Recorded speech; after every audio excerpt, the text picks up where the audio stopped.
கொள்ள smart media YouTube சேனலை subscribe செய்யுங்கள். புதுக்கோட்டை பழைய பேருந்து நிலையத்தில் உலக இருதய தினத்தை முன்னிட்டு நடைபெற்ற வாக்கத்தான் பேரணியை புதுக்கோட்டை மாநகராட்சி மேயர் திலகவதி செந்தில் கொடியசைத்து துவக்கி வைத்தார்.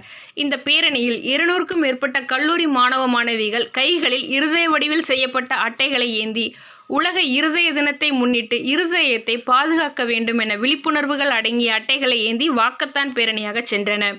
புதுக்கோட்டை பழைய பேருந்து நிலையத்தில் இன்று உலக இருதய தினத்தை முன்னிட்டு திருச்சி அப்போலோ மருத்துவமனை, சாலை பாதுகாப்பு விழிப்புணர்வு சங்கம், புதுக்கோட்டை சிட்டி ரோட்டரி சங்கம் உள்ளிட்டவைகள் இணைந்து உலக இருதய தின வாக்கத்தான் பேரணியை நடைபெற்றது.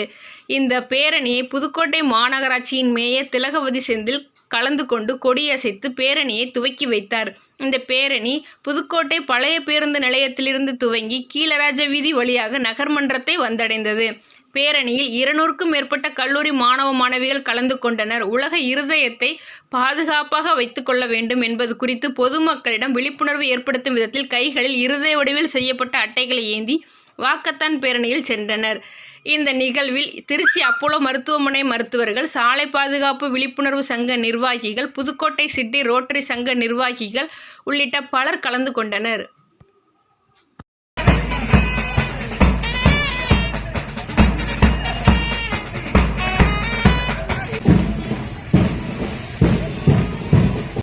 சாலை பாதுகாப்பு விழிப்புணர்வு சங்கம், அப்போலோ மருத்துவமனை மற்றும் புதுக்கோட்டை சிட்டி